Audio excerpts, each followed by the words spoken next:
The Community Wellbeing Show, at the heart of Boothtown, Shelf and Mixenden. The show that informs, involves and empowers the community.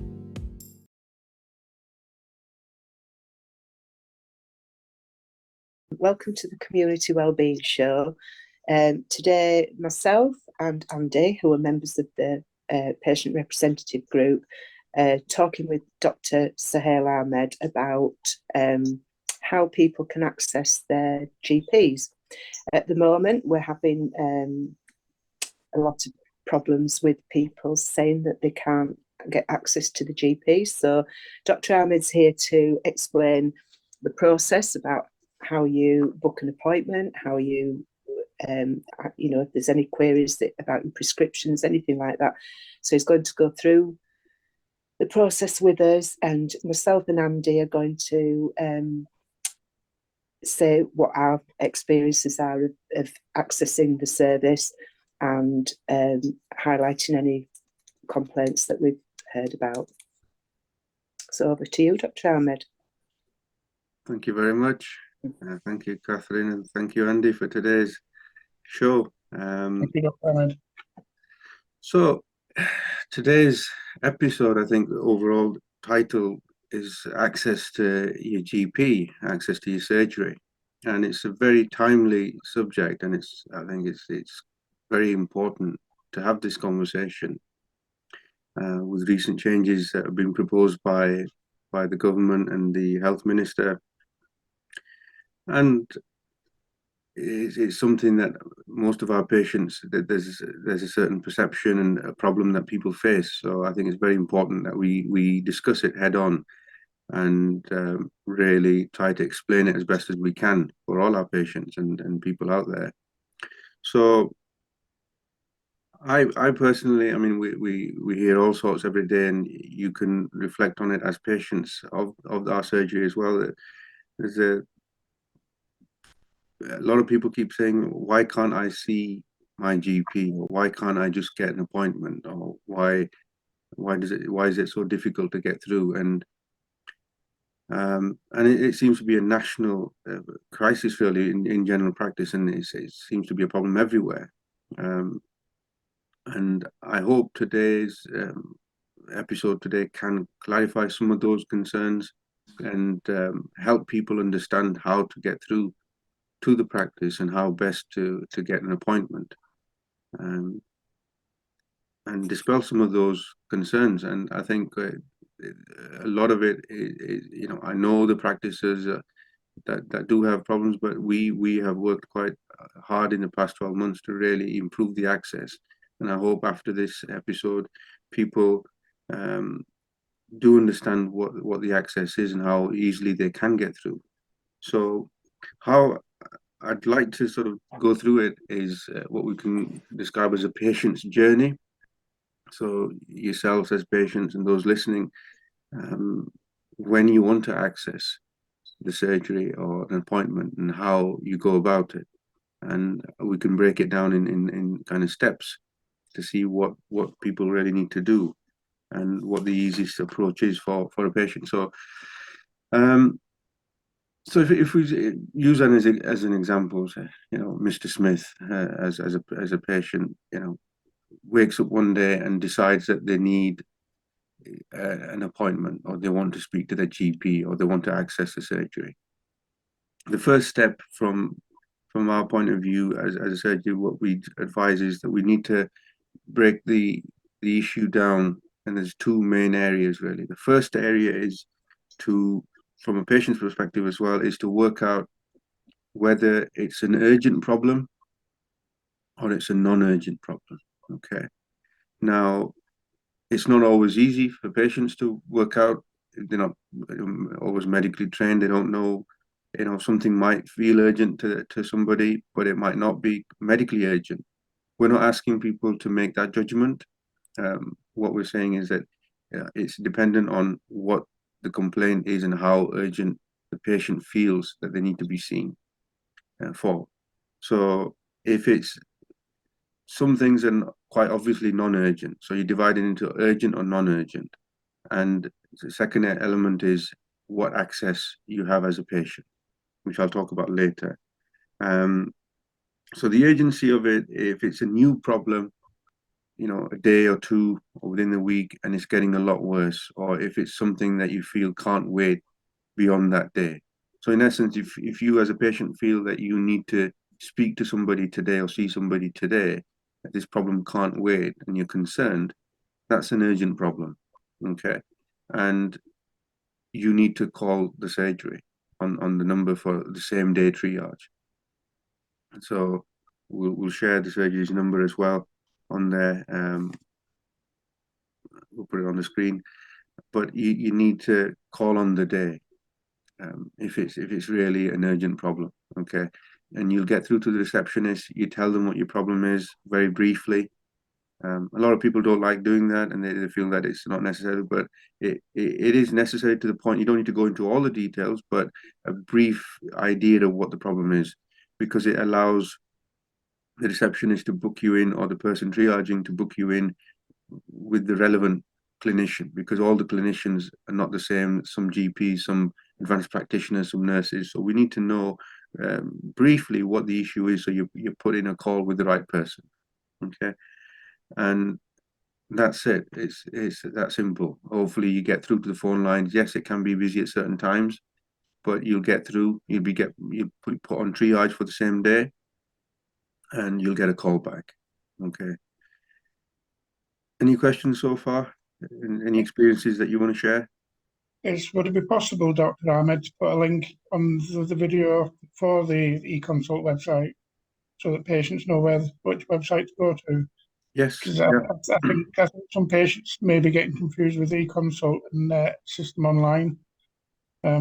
So if there's a link to eConsult, it might make things just a little bit easier.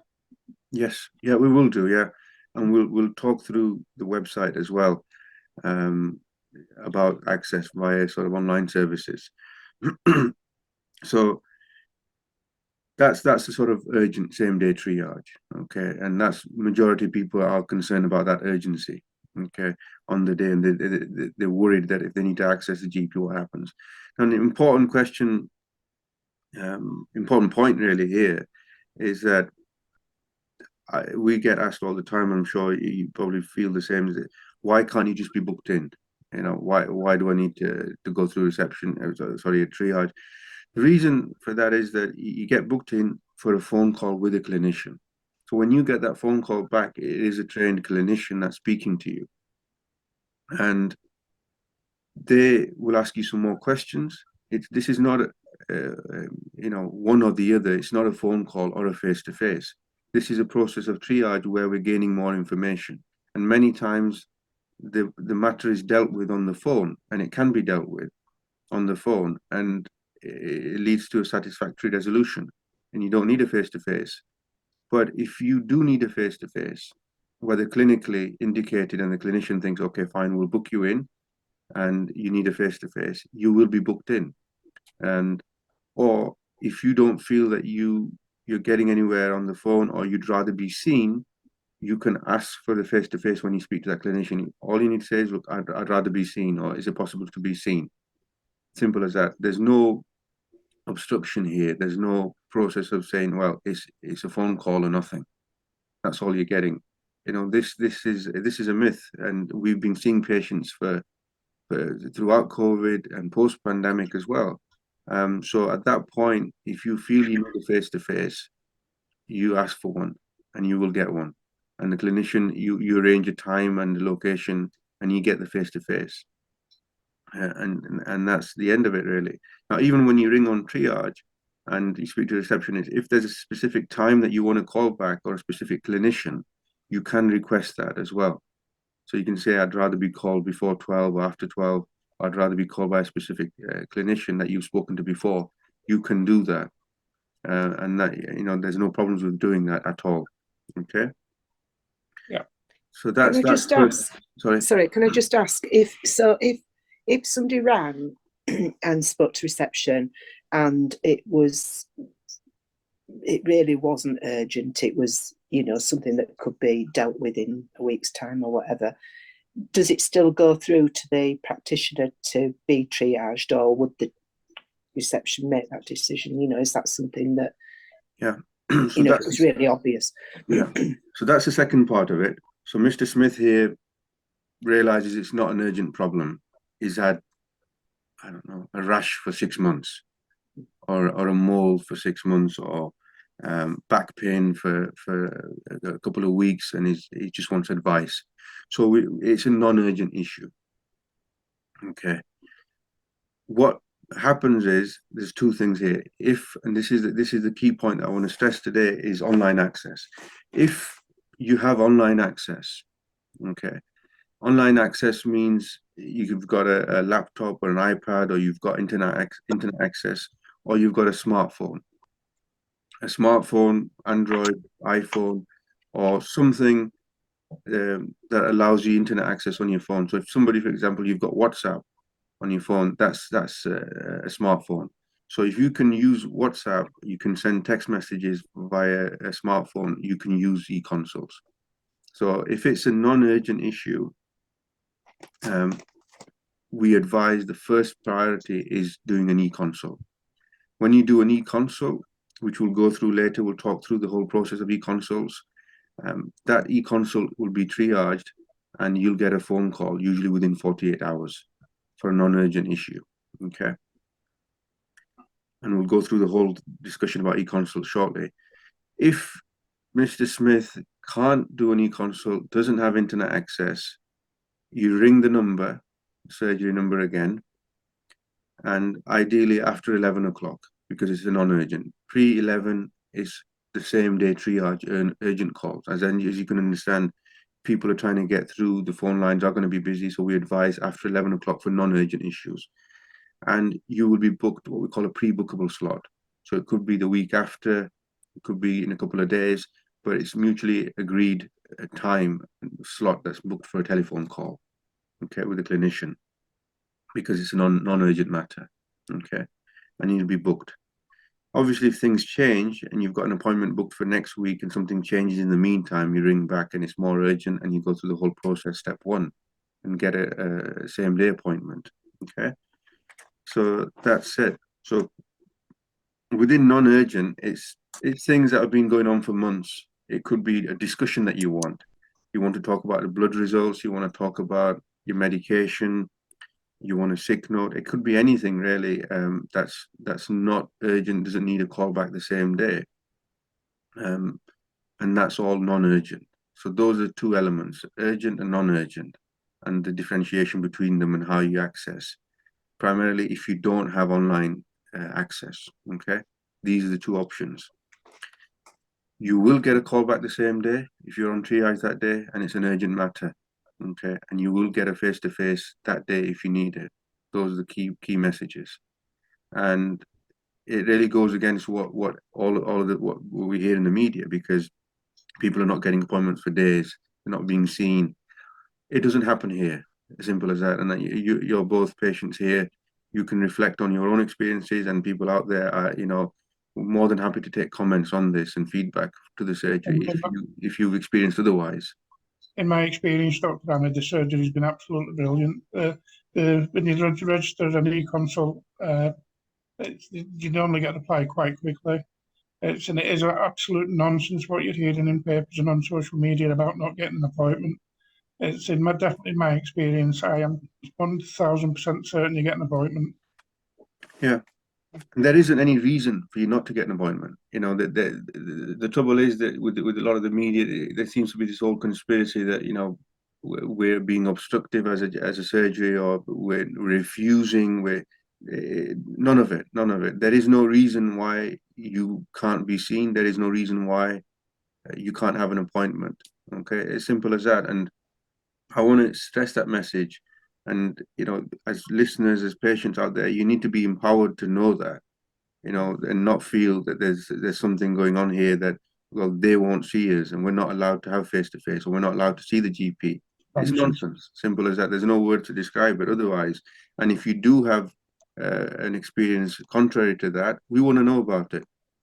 You know, if you get told by somebody at the practice, you're not allowed to see a GP, or you're not allowed to get an appointment, I want to know personally. I want to know. The practice wants to know who that person is, and why they've said that to you, and it will be investigated.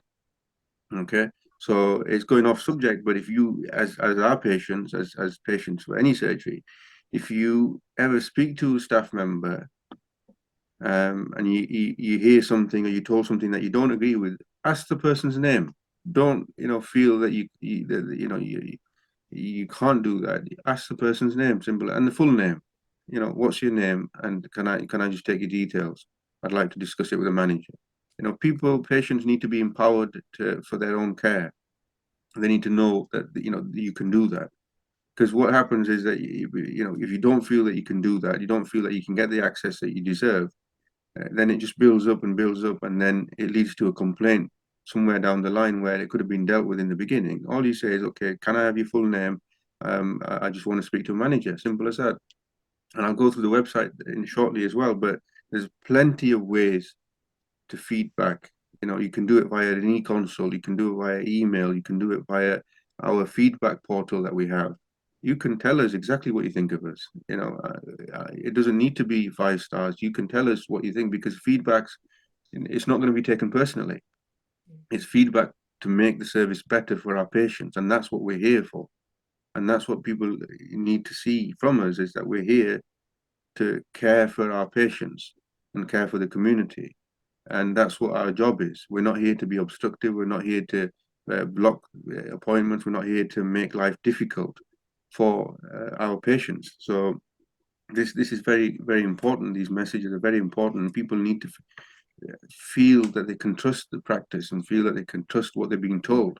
And if you don't, we want to know, and we will look into it, no doubt about it. So those are the 2 elements there. And those 2 scenarios with Mr. Smith is somebody who doesn't have online access. So this may be an elderly chap who just doesn't have online access of any form and can't get anybody else to do it. So those are the 2 scenarios. Okay. The next entire scenario, which I'll talk about, is the more common one these days. So we can have, I don't know, Mrs. Smith as an example, who's a lot more tech savvy and it can do it. So in this scenario, Mrs. Smith wants an appointment, wants to speak to the GP, or wants some advice on something. Okay. Again, going back to urgent or non-urgent, if it's an urgent thing on the same day, I wouldn't advise an e-consult necessarily, because an urgent, if it's a chest infection or an infection of any form, e-consults we're very quick on. You usually get triaged within the same day, and you will get a phone call within 48 hours, possibly the same day, but usually within 48 hours.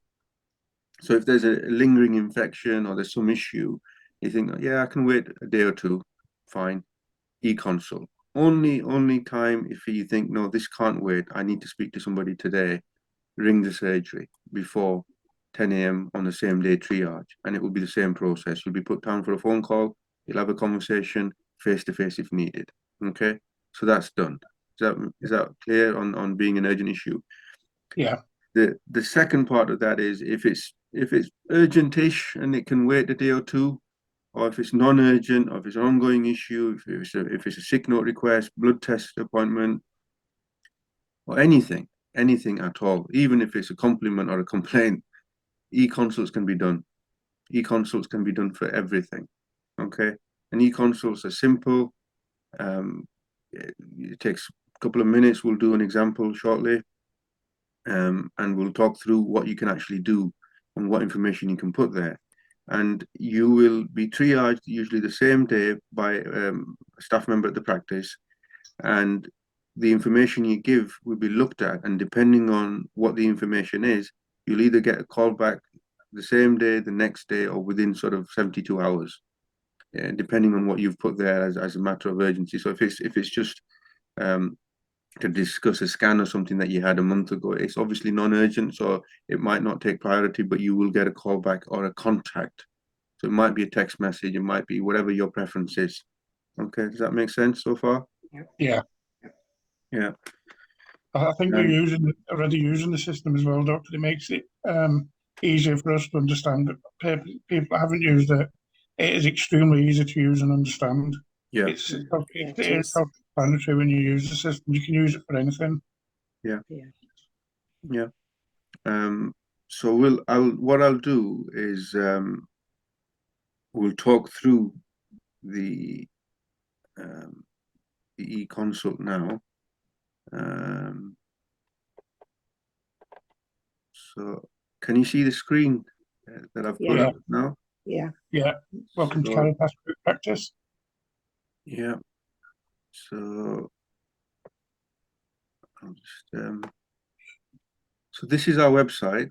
This is the main page on our website, and we may at some point do a whole session on the website itself so people can navigate through it. But I think for today, the key point, and we are going to make some changes to make it even easier to access, because we've had feedback that it takes a lot of clicking to get where you need to.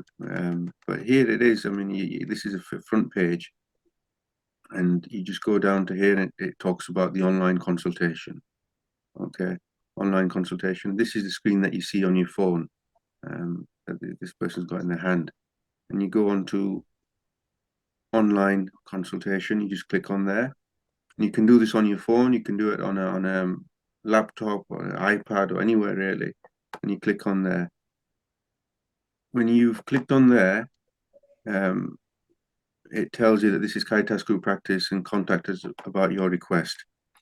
Again, it says here, if you're seriously unwell, call 111 or 999. It's quite obvious, but it still needs to be, people need to be reminded, because it might be, the important thing to remember here is that it might be a Friday evening, it might be a Saturday, even a Sunday. Your e-consult won't get looked at until Monday at the earliest. So if you're unwell, you've got breathing difficulty or any other issue, don't wait around. You know, just make that phone call. Okay. So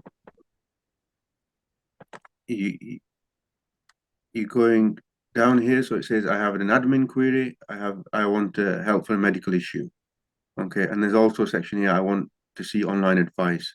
This is a good tab to click on. It opens up the NHS website and A to Z for health conditions. So it has a lot of conditions on there that you can kind of get advice on. If you go down, there's plenty of conditions, or A to Z, that you can ask for, not advice, but sort of a read up about. So common complaints that you might have. Okay, and then there's these two are the main ones. I have an admin query, or I want help for a medical issue. Admin query can be a sick note, medication issues, a referral process, any number of things, anything that you want to put on there. But we'll focus on this one, which is I want help for a medical issue. So you click on there.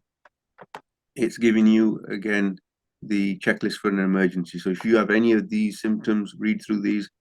E-consult is not the thing that you need to be doing. Either ring the surgery or ring 111 or 999 if it's something severe. Okay, so that's just a disclaimer there. So none of the above are present. You click on there. You go into the next page here, and it asks you, please describe the medical problem. So here you can put up to 300 characters. So you can be as simple as a headache for 2 weeks, or a rash. You can put as much detail as you want, or as little as you want, really. The more you put, the better. It makes it easier for us to triage, but you can put some information there.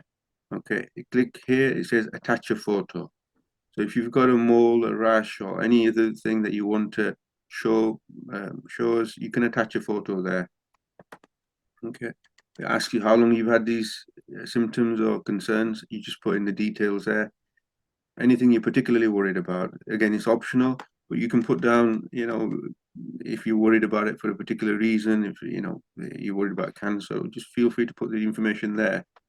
How would you like us to help? And you can put down what you want out of it. You know, if you want an appointment, you want a phone call, or you want medication. You don't, you know, you need to go into much detail, but you can put that in there. And this section here is important as well. Please enter any times during opening hours when we cannot contact you. So if you have a certain time that you can't be contacted, or if you'd rather be contacted at a certain time, put that in there. And that's really useful, and it's helpful for patients as well. You can put down between 12 and 1, because that's your lunch hour. And we'll try our best to ring you at that time. just realised I probably have to fill these in to move on. So I'll put down rash. I'm not going to attach a photo. How long you've had the symptoms? 2 weeks. These are just examples for our Mrs. Smith. How would you like to help us? See a GP.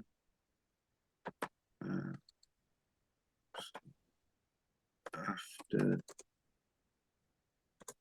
2 p.m. So you can't take a call after 2 p.m. That's fine. And then we continue.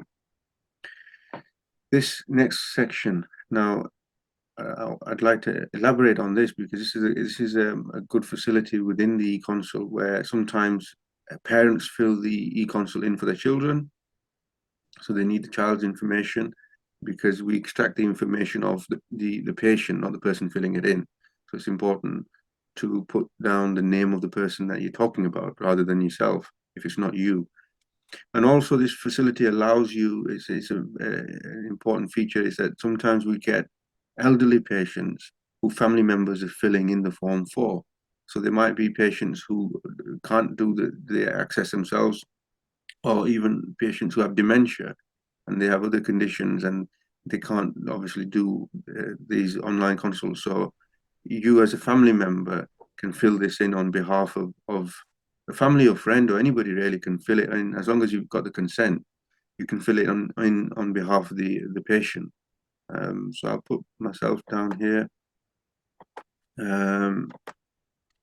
So first name, I don't know, Jane Smith. I hope we haven't got a patient called Jane Smith.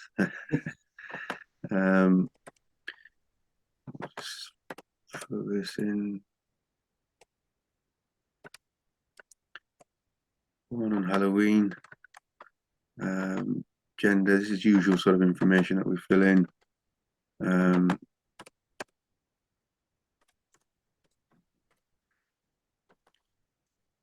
Right, yes, I do. Mobile. Let me put a mobile number in. This is not my own number, so anybody watching, please don't ring this number. But yeah, I'll show you the next steps of what happens past this point.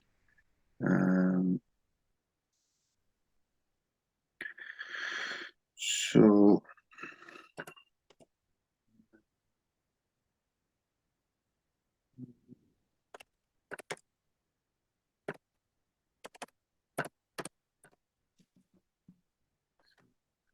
yeah, what happens is at this point you get a text message. Now you can use this facility on your laptop or on the internet, and if you don't have a phone, you can put other details in there. But let me just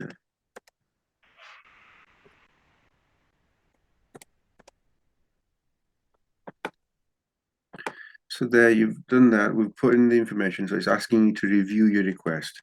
So you put all that in there, and then it asks, how should we contact you? So you can click whatever preference you have. There may be issues that can be dealt with the text message. You know, you might want to just ask advice about something and you just need a text message back to give you the answer, which is fine. You can take text, phone call, video call, whatever really. And it then asks you, this is an important feature as well, and I always promote this to our patients. It says, would you like to speak with a particular person? And the importance of it is, I think it's very important as patients for you to have continuity of care and to know who you're speaking to. So if you've spoken to somebody previously and they've dealt with the problem, and it's going to be a lot easier for you and the clinician if it's the same person that you're dealing with and it's following up the care. It makes things a lot easier, and it makes it easy for you if you've got a relationship with that person already. You've been through all the problem with them before, to speak to that person again. Okay, so you can put down who you want to speak to on there. You may not always get that person if they're not around or for whatever reason on that day, but feel free to put that in there. Now, if you really want to speak to that person and nobody else, feel free to put that in there as well. You know, if you specifically, you know, so you can put down only Dr.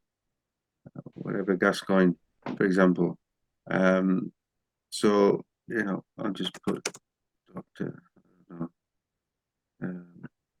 My name down. Yeah. You can put down, if you don't want to speak to somebody as well, if you avoid somebody that you don't particularly like. So, you can put down not Dr. Ahmed. So, you won't get Dr. Ahmed in that case. So, that's fine. If it says, would you like confirmation? Yes or no? Yeah. And then there's submit request. And that's gone through. Okay. Simple as that. Now, this message here just gives you a bit of information, phone number, and what goes on. But basically, what it's saying is if it's a weekend, so if you've done an e-consult on a Friday afternoon, or it's a bank holiday Monday, you probably won't get a call back until Monday or Tuesday. There's a longer time to wait. So if it is something more urgent, you're probably better off ringing the surgery. Okay.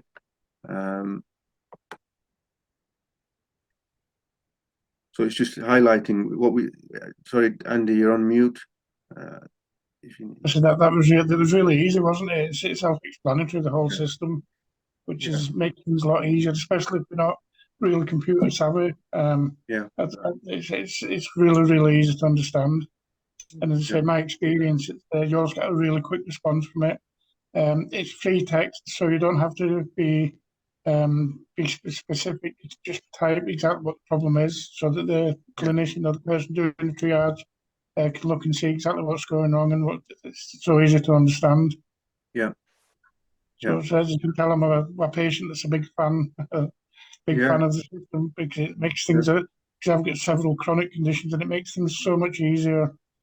Just when I get the chance, when I'm free, just I can log on, say what the problem is, see what's wrong, and I know that usually within the same day, the next day there'll be a reply. So they're definitely my experience anyway in the last last couple of years, that's what's happened. And the consult system's made things so much easier. Yeah.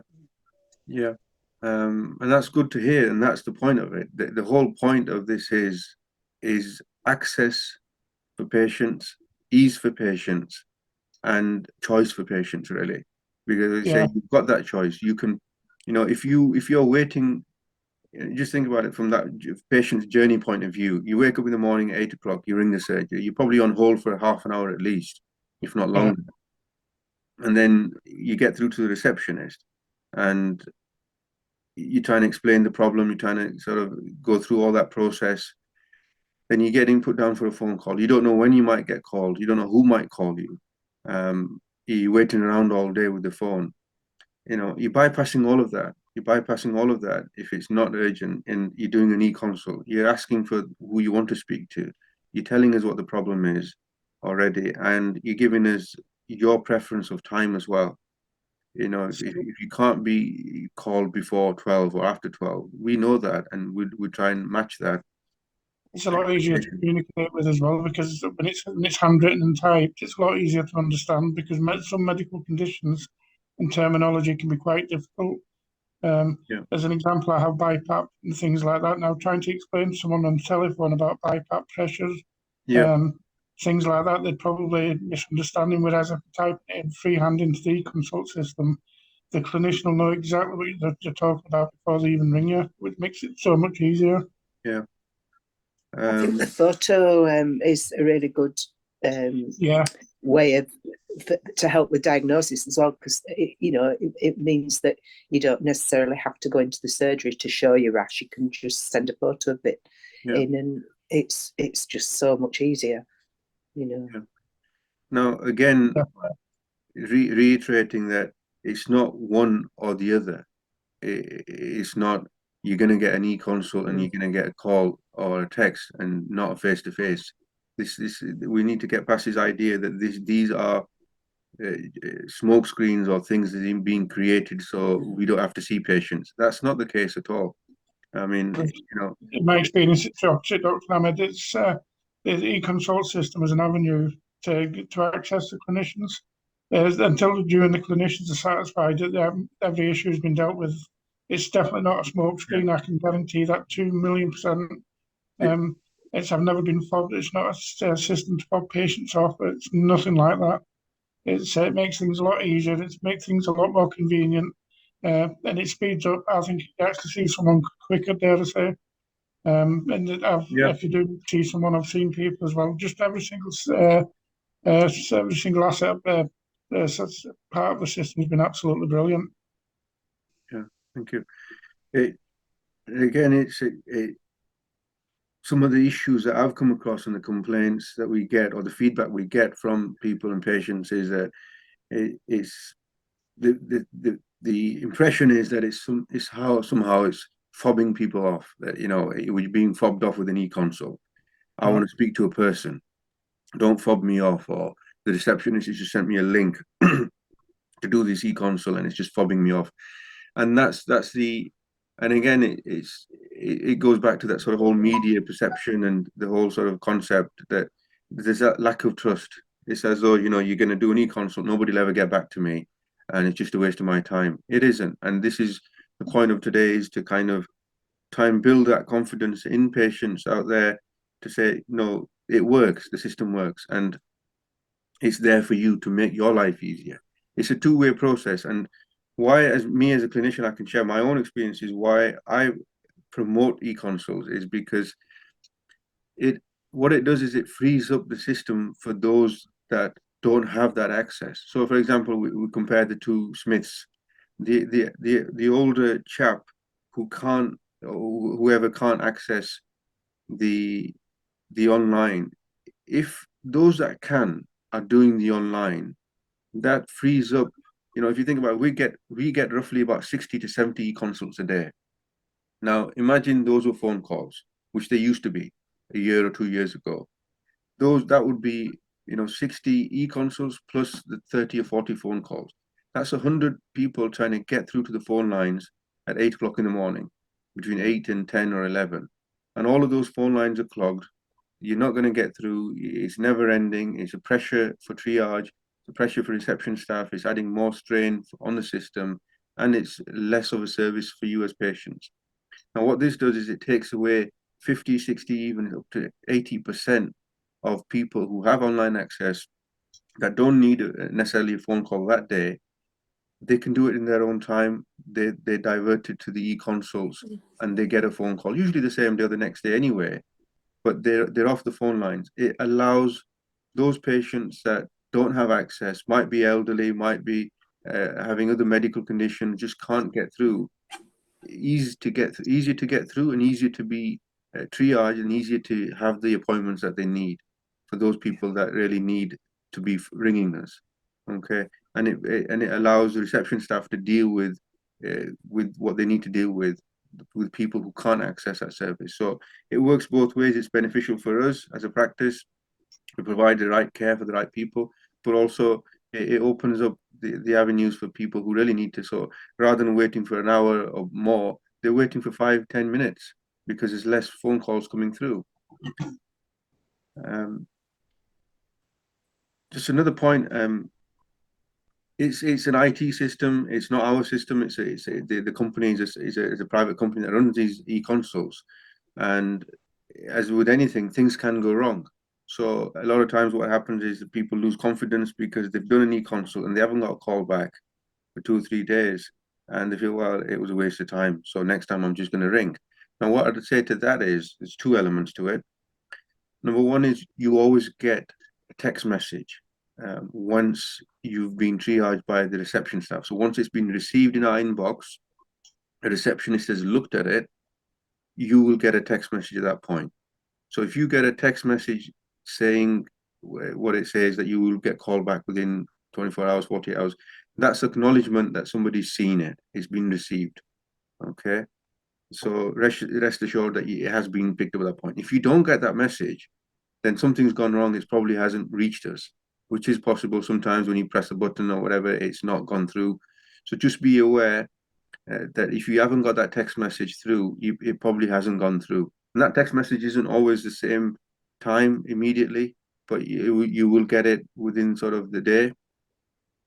And if that text message has come through, but it's 2 days down the line or 3 days and you haven't had a call back or a contact, again, can happen. It might get lost in the system, something might happen. Very rare. But what we've got, hopefully, is a fail-safe in the sense that text message allows you to reply. So that text message that you get, it allows you to reply back. So if it's day 3 and you haven't heard anything, you can reply to that text message that you received acknowledging your initial e-consult. Say, I haven't heard anything back. I did an e-consult 2 or 3 days ago, and hopefully, you should get something back. Okay. If not, ring and speak to somebody. Sorry, Doctor. I'm a high service user, and touch wood, I've never had that problem. I've never had a e-consult disappear. I've never had a request disappear. Yeah. 100% of anything I've ever sent has been acknowledged and dealt with and triaged the appropriate way. I think it's probably an extremely rare occasion, which any system, it can happen. It can happen. It's IT systems, it's human errors. It can happen. Yeah. What I'm saying and hoping that people understand is that give us some benefit of the doubt and don't give up on it. Don't think that it's a waste of time. Persist with it. Have a bit of patience in the sense that it is still trial and error, and the fact that we're turning around 70 to 100 a day. There is that margin sometimes for error. Things can go wrong. So if that is the case, be patient. We're not fobbing you off. We're not ignoring you. It is human error or IT error. So please persist with it. Don't say that this is a waste of time. And, in that 70 to 100 a day, it can happen. But persist with it. And those that have used it, please feedback and tell us how your experiences have been, and continue using it and promote it to other people. Because, like I say, it really is in the patient's interest and for access.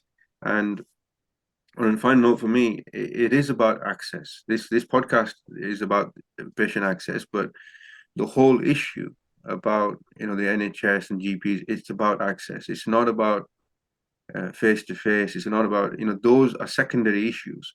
The primary issue is access, I feel. And I can speak as a patient as well as a doctor myself, that I am a patient as well at somebody else's practice, and ultimately what patients need is access when they need it. And if they can't even get access, well, a face-to-face is a long way away. What you want is access, and good access, timely access, and access to a clinician. Definitely, Doctor Ahmed. I can't remember where I read it. It's that a lot of the times a lot of patients don't actually need a prescription. All they need is to see a doctor for the doctor's advice. It's not always the prescription. So that's an increase in access, and giving access to patients is definitely a good thing. So with this type of access, the e-consult system, it's given access to your doctor. I had one last week. I didn't need any prescription. I just needed some reassurance and advice. And I felt as if a weight had been lifted off my shoulders, and that was without prescription. Yeah. So they're right. It's definitely the access is a huge thing, and it's probably be a bit of a pain, probably I should imagine, but it's definitely. I felt a lot better after I'd seen a doctor, and I'd not necessarily seen. I had a telephone appointment as well. So I had a triage appointment and a telephone appointment and a face-to-face appointment. I was greedy. Yeah. So that is the key word, is access. And what I would say to patients is that it's not for everybody. We accept that. Even if you do have online access and everything, people still want a face-to-face, and that's fine. If you rather speak to somebody face-to-face, even if it is a non-urgent issue, or if you think it's something trivial, but you prefer seeing somebody face-to-face, yes, you can do that. Don't feel that it has to be something life-threatening for me to get to see a GP face-to-face. No, that is not the case. And the point is that it's that getting through the door, the access. We're making that easy. We have made that easy, hopefully, and you get through. And then it's from then onwards is the conversation that you're having. It's a shared decision. That if you think, I've spoken to somebody last week and I just don't feel right, and you know what, I'd rather be seen. That's fine. You will be seen. Express that. Don't feel afraid or intimidated to express that in any way whatsoever. Just I'd rather be seen. Simple as that. I'm worried about my problem, or I just want to speak to somebody. There's many things that people, mental health issues that people rather want to be face to face and see somebody. So that's the key message for me is, access. It's your access. You've got access. We've discussed the ways of getting access today, and empowering patients. You need to feel empowered, to feel able to say what you want to say, ask for what you want to ask for. Okay, and don't feel obstructed in any way. Don't feel pressured or fobbed off, or any of those terms that we hear all the time. This is not happening here, and it won't happen. If you come across it happening, we want to know about it. Simple as that. We want to know about it, and it will get actioned. I hope that makes sense. Yes, that's perfect sense, Dr. Ahmed. That's fantastic. Yeah. Any questions? Anything that you've come across from patients? I can't think of anything. I was going to say, there's just something that struck me as you were talking. I should have been, I suppose, but I wasn't aware that you shouldn't ring before a certain time if it's like a non-urgent issue or a query about prescriptions or whatever. Could that information be put somewhere on the website, or? It's on when you ring up, when you phone the surgery, Cathryn, it actually announces it. Oh, does it? Yeah, it's on the phone message. It's usually on that text message that you get back. It says, "Don't ring the surgery before 11 if it's a non-urgent issue." And it's on the reason behind that, again, is it's just to avoid the blockage of triage in the morning. That's the only reason. Yeah. It's not being difficult with anybody, but it's just because there's so many calls coming in for urgent triage. You'd rather avoid that and ring after 11 if it's something that can wait. You're likely to get through easier, and it's less pressure on the phone lines in the morning as well. That's all it is. But ultimately, I say the e-consults, if you can do it, you'd rather, don't ring. Simple as that, really. I mean, just do an e-consult for the issue that you've got. And it's understandable, Dr. Ahmed, the number of the calls, the stats have been issued from the surgery. And you see the number of calls you're taking in a day, it's understandable. I think it is in a week, it's 2,000 and odd calls or something. Yeah. I know it's an extraordinary amount. And as a patient, from the patient side, you don't realise the number of calls and calls, appointments, face-to-face appointments, even people missing appointments. You don't realise until you see the stats that have been released, and then you think, oh man. So it's not the surgery being awful or ignorant. I can understand the reason for the after 11 o'clock request, because as I say, the number of calls in the morning and the number of appointments and everything else is staggering. Yeah. Well, just as a fine message, we have got a very active social media presence. I mean, Instagram, Twitter, Facebook. So I do urge people to go on there, have a look at these stats, have a look at what goes on. The website, again, feedback, send us emails. There's a feedback section on the website, and do feedback, good or bad. It's all feedback. If you think things aren't right, or they could be better, or we could change things, or whatever, really, we like to think that we are a listening practice, and that feedback is crucial, because ultimately we're not doing this for ourselves. It's a two-way process, and we need to know what the experience of the patients is in order to develop the service for better care. Both of you are on our patient representation group, PRG, and we've got a very active group. And again, that's on the website as well. Or if you want to join the group, you can fill the form on the website, or mention it to a staff member if you ring in the surgery, and you'll get sent out the details. And again, that's a platform as well. I mean, you can share your experiences of the PRG, but that's a platform where people can raise their concerns and impact the services we provide. And actually, well, going back to the consult, actually, it was the PRG that did so much work. Many of the PRG members over the last 12 months that refined, developed, and really audited this whole process to get it to where it is now. It's been on the PRG as well, Dr. Ahmed. It reminds you that you're actually dealing with people and human beings, the surgery staff, because the surgery staff work damn hard. And I could one, I'm probably the biggest supporter, because I've seen firsthand exactly what the staff do. So I know now and again people will say that they didn't get a call back, they didn't get an appointment. they complain about them, but it's all rubbish. They've got some amazing staff there.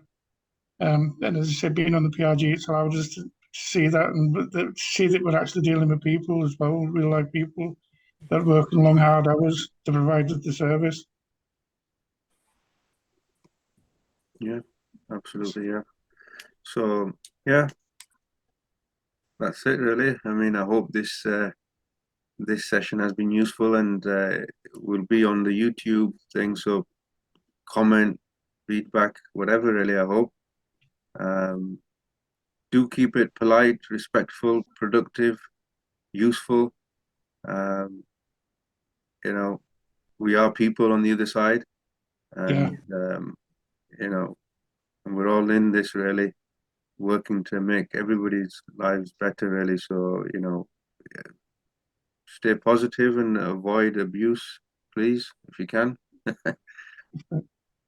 There's no need for it, Dr. Ahmed. It's people that we're dealing with on the other side.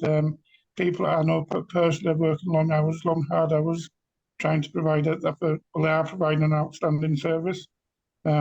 So if we can work together and be proactive and positive, that would be fantastic. I think the current climate that we're living in, you know, it is harsh, you know, harsh times, you know, physically, emotionally, financially. We're in hard times. And I think we all probably just need to be more reflective, as a practice, patients, people in general, just have more care, concern, and patience for ourselves and our you know, people that we deal with on a daily basis. You know, and that's the hope. Just be more patient, more kind. Kindness really doesn't, you know, it doesn't cost anything, and it doesn't harm anybody. And it just, you know, we just need to be a bit more kind to one another, and as people, as communities. It's needed. I mean, we don't mind feedback. We need feedback, but there's a way of saying things. There's a way of asking for things, a way of feeding back. And ultimately, we're humans here. We're not the punch bag of all the problems of the NHS.